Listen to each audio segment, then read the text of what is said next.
ఒక ఉమామేశ్వరరావు కావాల్సింది.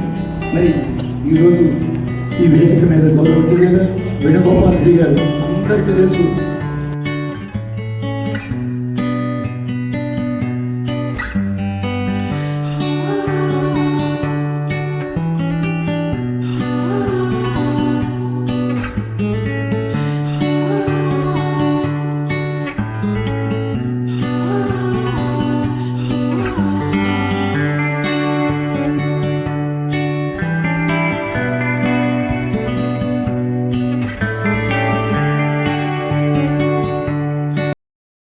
Years service లో మరి ఎన్నో ఎన్నో ఎన్నో అవార్డులు లాంటి అవార్డులు అందుకున్నటువంటి వ్యక్తి మనందరికీ తెలుసు.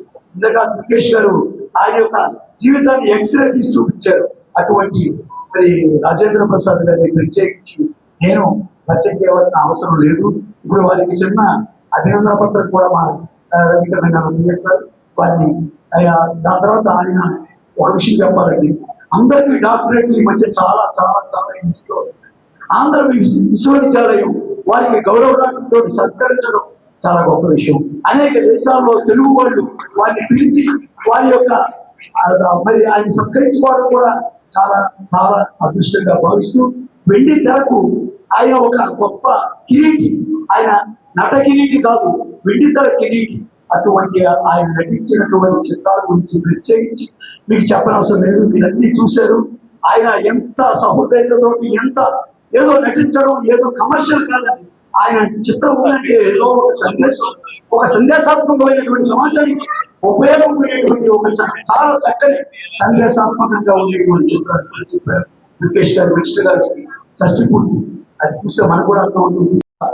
కలిగినటువంటి మనందరికీ నేను రాజేంద్ర ప్రసాద్ గారిని పిలిచేటప్పుడు ఎవరో సినిమా యాక్టర్ వస్తారని తెలవలేదు. నేను ఒక ఆత్మీయుడు, ఆయన అభిమానిగా, ఆయన యొక్క కళా పోషణ ఆయన యొక్క కళా తృష్ణ చూసి ఈ రోజు ఈ యొక్క ఎన్టీఆర్ అవార్డుని మరి ఆయనకి బహుకరించాలని మేము ఆశించడం, వారు మా యొక్క మనవిని మన్నించి చేసినందుకు వారికి ఒక్కసారి మనందరం కూడా కర్తాంతో తెలియజేస్తాం.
Thank you for watching the video and please subscribe Virat Media. For more updates, click on the bell icon.